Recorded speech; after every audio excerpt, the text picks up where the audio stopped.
मार्गशीर्ष मास के शुक्ल पक्ष की एकादशी तिथि को मोक्षदा एकादशी के नाम से जाना जाता है। इस दिन भगवान विष्णु के साथ माँ लक्ष्मी की पूजा करना शुभ होता है। माना जाता है कि इस दिन व्रत करने और श्री हरि की पूजा करने से मोक्ष की प्राप्ति होती है और हर तरह के पापों से मुक्ति मिल जाती है। महाभारत के युद्ध के समय जब भगवान श्री कृष्ण ने अर्जुन को गीता का उपदेश दिया था, उस दिन मार्गशीर्ष मास के शुक्ल पक्ष की एकादशी थी। इसलिए इस दिन गीता जयंती और मोक्षदा एकादशी संयुक्त होने से इस व्रत का महत्व और भी अधिक बढ़ जाता है। मोक्षदा एकादशी के दिन रवि योग का संयोग बन रहा है। रवि योग में काम की शुरुआत करने से सूर्यदेव और विष्णु जी की कृपा मिलती है, जिससे सभी काम बिना रुकावट के पूरे होते हैं। इस दिन के व्रत में भगवान कृष्ण की पूजा करें। एकादशी के एक दिन पहले दोपहर के समय 10वीं तिथि पर भोजन करें।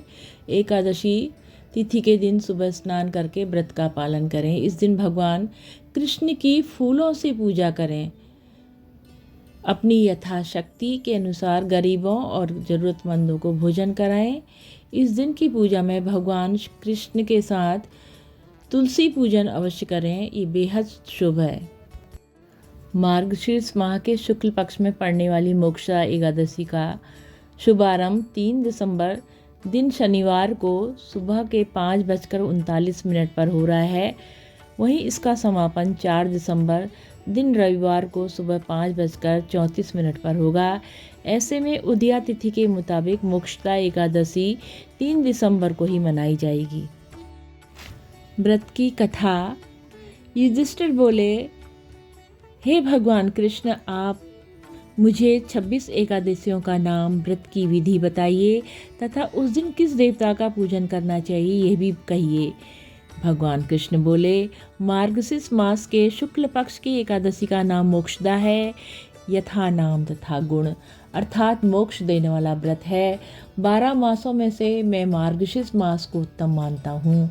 ये गीता में अर्जुन से भी कह चुका हूँ। इससे कृष्ण पक्ष की एकादशी से प्रेम उत्पन्न होता है और शुक्ल पक्ष का व्रत मोक्ष का प्रदाता है। इस व्रत में दामोदर भगवान का पूजन करना चाहिए। आज व्रतधारियों को मेरी उखल बंधन लीला का श्रवण करना चाहिए। अब तुम्हें मोक्षदा एकादशी की पौराणिक कथा सुनाता हूँ। प्राचीन गोकुल नगर में वैखानस नाम का एक राजा बड़ा ही धर्मात्मा और प्रभु भक्त था। उसने रात्रि में स्वप्न में अपने पूज्य पिता को नरक भोगते देखा। प्रातःकाल ज्योतिषी वेद पाठी ब्राह्मण बोले, यहाँ समीप में पर्वत ऋषि का आश्रम है। उनकी शरणागत से आपके पिता शीघ्र ही स्वर्ग को चले जाएंगे।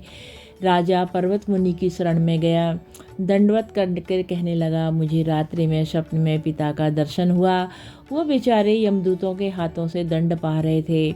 आप अपने योग बल से बताइए कि उनकी मुक्ति किस प्रकार होगी, किस साधन से होगी। मुनि ने विचार कर कहा, और सब धर्म क्रम देरी से फल देने वाले हैं।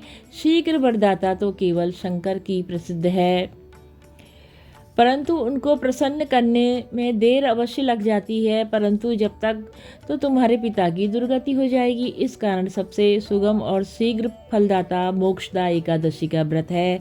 उसे संयुक्त परिवार सहित विधि पूर्वक करके पिता को संकल्प कर दो, निश्चित ही उनकी मुक्ति होगी। राजा ने कुटुंब सहित मोक्षदा एकादशी का व्रत करके फल को पिता को दे दिया। उसके प्रभाव से वो स्वर्ग को चले गए। जाते हुए पुत्र से बोले, अब मैं परम धाम को जा रहा हूँ। श्रद्धा भक्त से जो मोक्षदा एकादशी का महात्म्य सुनता है, उसे वाजपेयी यज्ञ का फल मिलता है। ये कथा ब्रह्मांड पुराण में वर्णित है।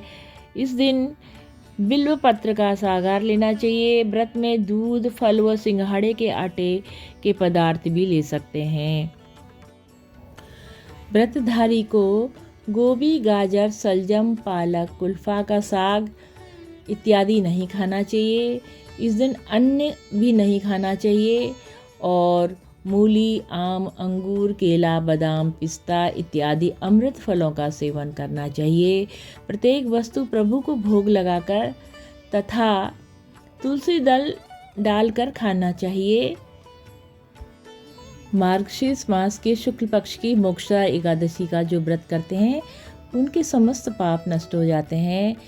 इस व्रत को से बढ़कर मोक्ष देने वाला और कोई व्रत नहीं है। इस कथा को पढ़ने या सुनने से वाजपेयी यज्ञ का फल मिलता है। यह व्रत मोक्ष देने वाला तथा चिंतामणि के समान सब कामनाएं पूर्ण करने वाला है। 3 दिसंबर को गीता जयंती भी मनाई जाती है, तो मोक्षदा एकादशी पर गीता का पाठ अवश्य करें। व्रत के अगले दिन पारण करें। स्नान दान करने के बाद ही भोजन ग्रहण करें। बोलो भगवान विष्णु की जय, माता लक्ष्मी की जय, भगवान श्री कृष्ण की जय। जय हो प्रभु तुलसी माता की जय। जय हो प्रभु सभी भक्तों का कल्याण करना प्रभु। जय हो प्रभु, जय हो सदा जय।